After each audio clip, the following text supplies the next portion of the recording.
celebrating 12 years of possibility. Pilot Flying J and Halloran Hilton Hill present Anything is Possible. Today's guest, David Fee and Jim Hedrick.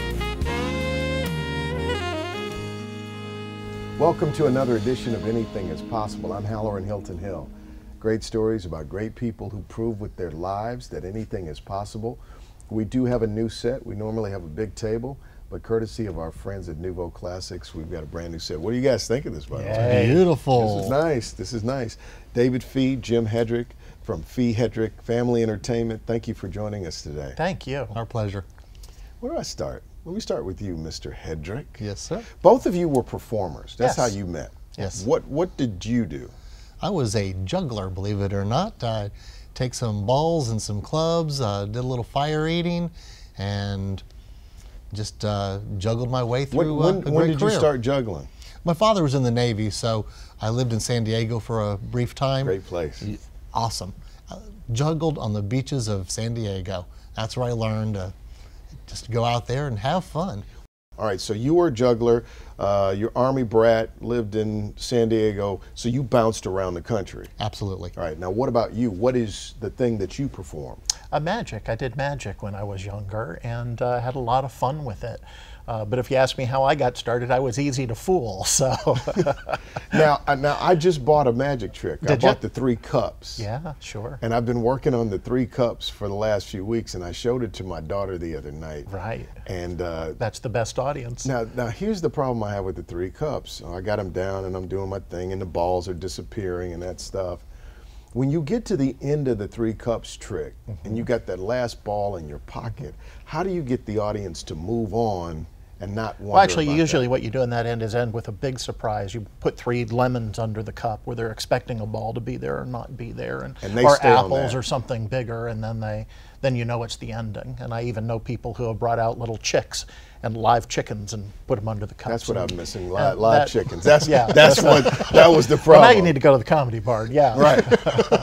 So where'd you grow up? Oak Ridge, Tennessee. My father worked at the laboratories, and I grew up in Oak Ridge, so I had a wonderful childhood there.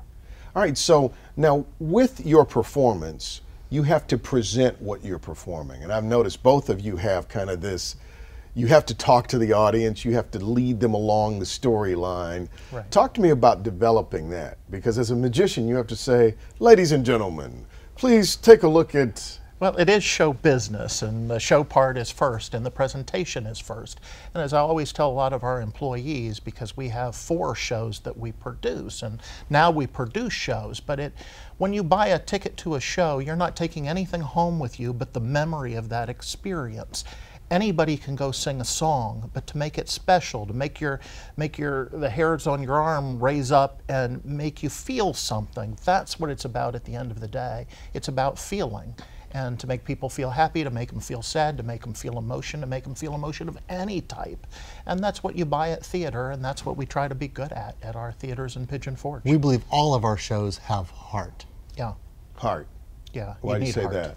Well, in addition to making them forget about their problems for a few hours, and totally engage them, they have the opportunity to listen to some great gospel music as well as some patriotic melodies, and bring it all home and make you proud to be an American, make you proud to be a good Christian, and just feel good about yourselves and the fact of how much time you have spent there in a positive way. You guys have built quite a company. Now, Yeah.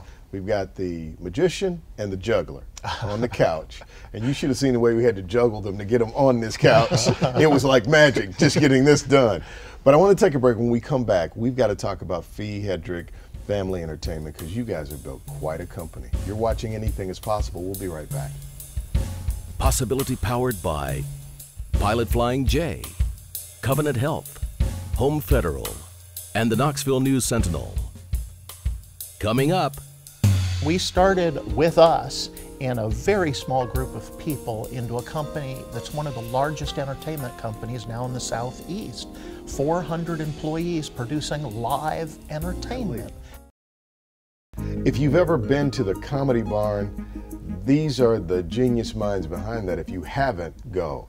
This is David Fee, Jim Hedrick. Thank you for being on Anything Is Possible. Thank you. You got a great story. Now, you're going along as a magician. You're from Oak Ridge. Right. You've lived all over the country. You're a juggler.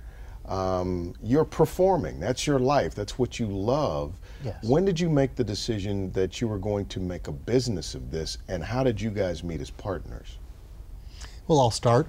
We met at an amusement park in Pigeon Forge, believe it or not. A little place called Magic World. Remember that? I was a juggler. He was a magician. We met working weekends before the summer season kicked in, and basically said, hey, I live in Vonore, you live in Oak Ridge, that's an hour-and-a-half drive. Why don't we become roommates? He goes, well, okay, I don't know how it'll work out. This was the first day we met.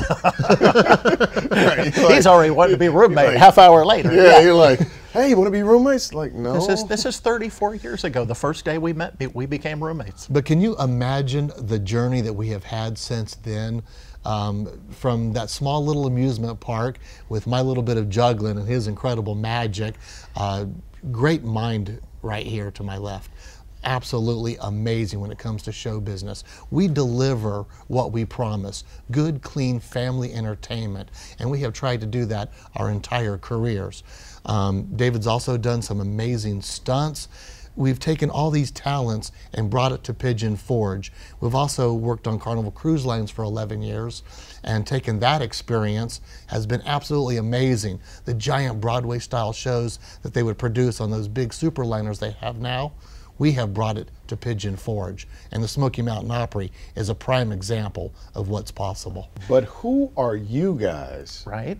A juggler and a musician, a magician. But you may be a musician too. play a little guitar. But a juggler and a magician. Where do you get off starting your own comedy theater in Pigeon Forge? Have you not heard, young men, who wants about to hire the us? fact? Right. But have you not heard? I know so many people. We're going to Pigeon Forge and we're going to start a whatever, and then the Comedy Barn is on its 20th season this year. Yeah. And we started with us and a very small group of people into a company that's one of the largest entertainment companies now in the Southeast. 400 employees producing live entertainment. Really?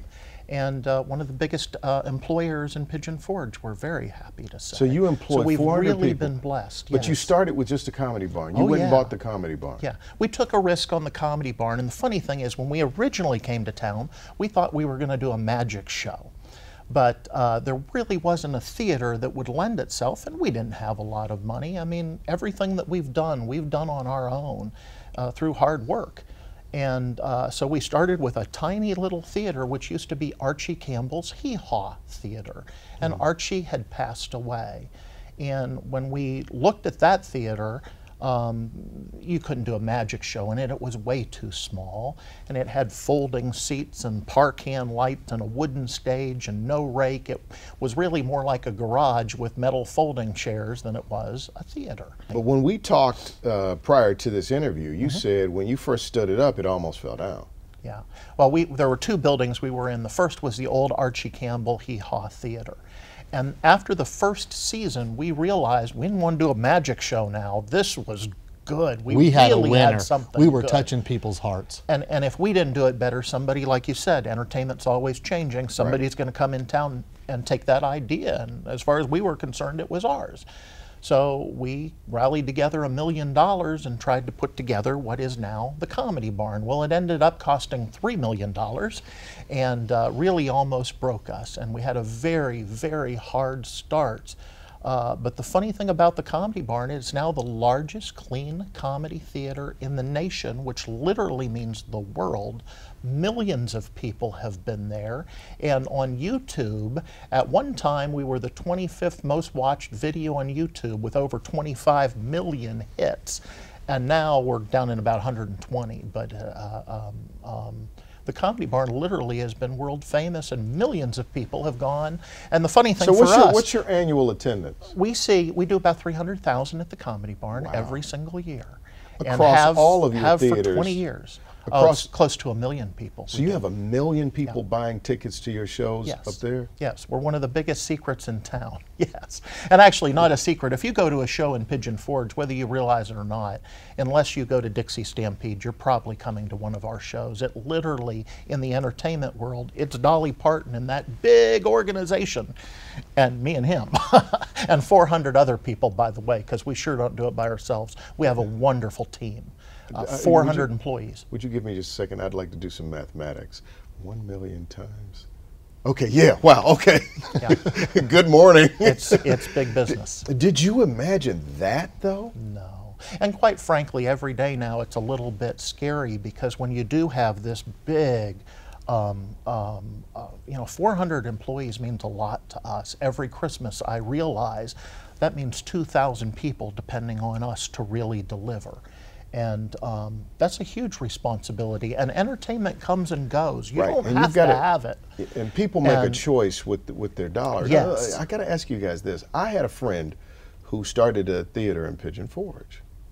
And I was there, I remember very clearly, I was there at the inception with the business plan and when they did the build out and when they were marketing it. Whoa. Yeah, you can lose Not many survive, and you can lose your shirt really fast. How did you guys get so savvy at the business and have such great survival? Because you guys not only have been in business now for all this time, but you're actually making money up there. Yeah, we've done well. We have 4 shows, first of all. We told you about the Comedy Barn Theater, which most of your audience, if they haven't been, they've driven by. We know in Pigeon Forge, people give directions by the Comedy Barn, so we know when we did something right. We also own the Hatfield and McCoy Dinner Show, which is now our largest product. We have more people come to it and enjoy the Hatfields and McCoys than any of our other products. We have the Smoky Mountain Opry, which a lot of your audience may know as the old Louise Mandrell Theater, is now the Smoky Mountain Opry. And we've put $18 million to make a state-of-the-art variety show, and it's the largest show in town. And we have the world-famous Blackwood Brothers, which you may be familiar with gospel music. I can't tell you, maybe you'll remember how many Grammy Awards, how many? A lot. The world-famous Blackwoods work for us, and we're very proud. Doves, and we're very cetera. proud to have them. They do a morning show for us. So we have 4 completely different shows, and they're the largest theaters in town, and we're proud of them. We're very proud of them. A juggler and a magician. The Comedy Barn started it all, delivering good, clean, fun, family entertainment. And that's the key right there. All of our products are uniquely different. We have something for everyone, which is amazing. And believe it or not, we don't keep the money. We reinvest into our team, we reinvest into our company, we reinvest into our town. We're very proud of Pigeon Forge and what we've put together there. All right, I want to take a break. When we come back, I want to figure out what you've learned about possibility. All right? Fee&Hedrick, welcome to Anything is Possible, and we will explore the possibilities coming up in just a moment. We'll be right back.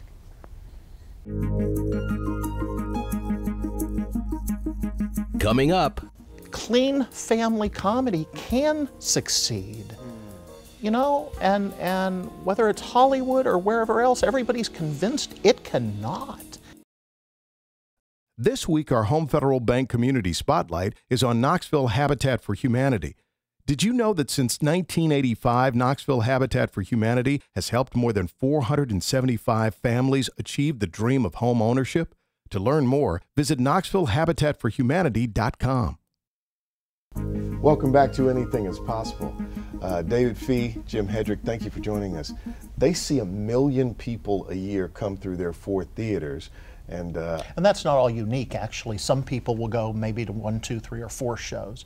So unique customers, about 700,000, but in total customer count, about 1 million. It's quite a... That's big. Yeah. That's really big. I'm surprised that somebody hasn't come along and tried to just buy your company. Can't tell you they haven't. That's true. Yeah, we've had people come and are interested in it, and eventually, you know, who knows what will happen, but we have a very thriving business and we're very proud of it.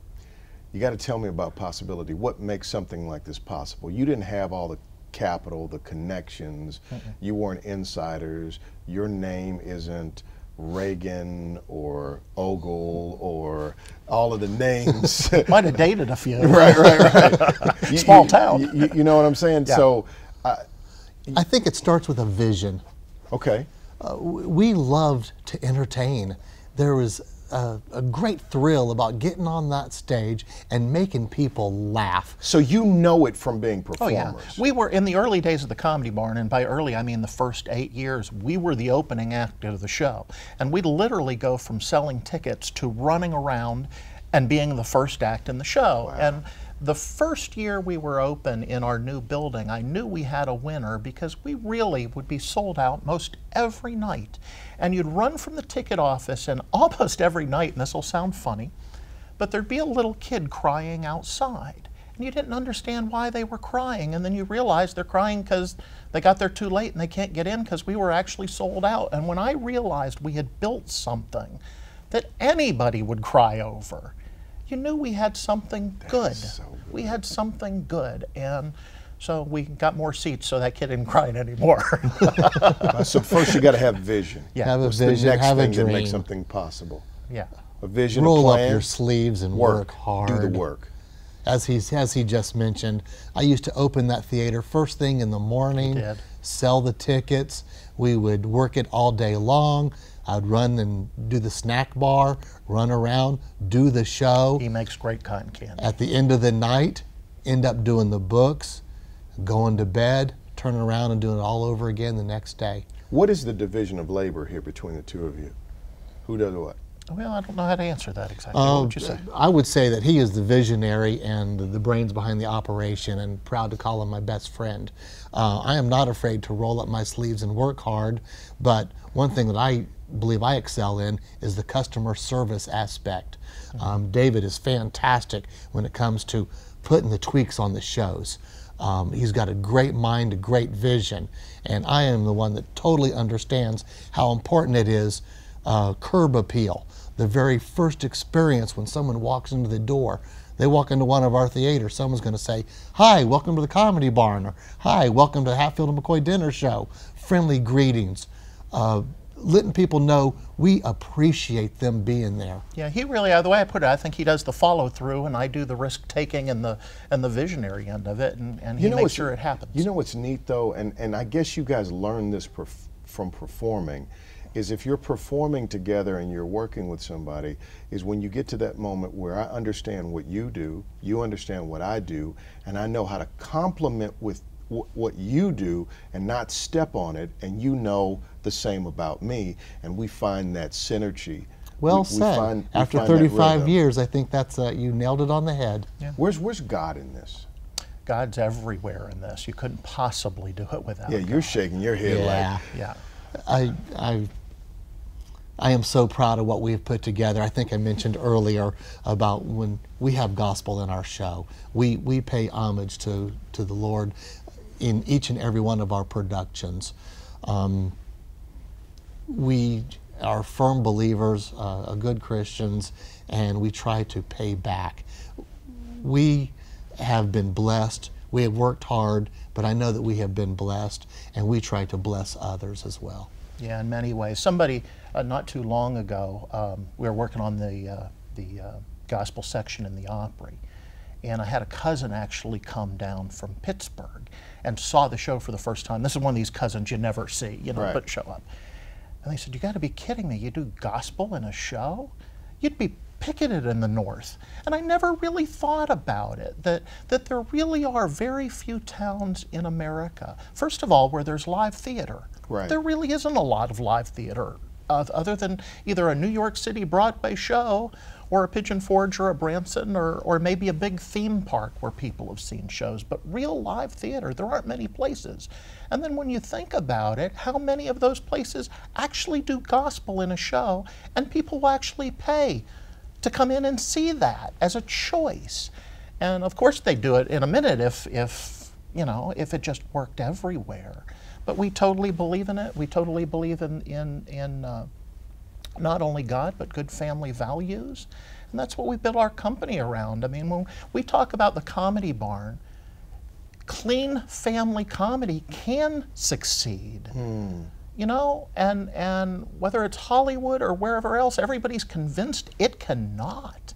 And we're living examples in front of 400 other people, because clean family comedy started it all. And most other people would never have taken that risk, just assuming it would fail, because that sounds stupid. Who would We want get on that stage every and day. of course it's not. We all know at the end of the day when you go to bed at night, it's not. We all want the same things generally, especially those of us that are parents. I'm a parent of 2, he's a parent of 2, but even before you become a parent, inherently in your soul, you know what's right or wrong, and you know what's good or bad, and sometimes you just have to grow into it, but we all know. I believe that. What a You story. can bring anybody to our shows, 2-year-olds, 93-year-olds. You're going to find something you'll like and will not be offended, and hopefully we will touch your heart We, as laugh, well. we laughed in a production meeting too. You know, Hatfield McCoy, okay, are we going to bring God into that? And of course he said, yes, we are. Well, how do you bring God into that? Well, I don't know, but we're going to figure it out. So in all of our shows, God is a very important part of it, and in our lives. I think you guys are the living embodiment of the title of this show, Anything is Possible. It is. And you are a manifestation of what it looks like when you take the gifts that you've been given and, you know, overlay with the skills that you've developed on top of the platform of gifts. And you kind of offer them up in a way to make people's lives better, to enhance their lives. But I am convinced we've done one thing wrong. We haven't got you up there yet. I So will be I don't there. know. I will I'm be going to there. hold you to it. I will be I'm there. going to hold you to it. What's funny is, out of all the people that come, a lot of the local people, you know, huge in the tourist, but it's kind of like, oh, we live in the town, you know? Right. And you need to come I'll be there. and be our guest, and we'd be honored, because we sure look up to you I will be there. Thank you for spending this time with me today. Thank you for having us. very much. We'll see you next time on Anything is Possible.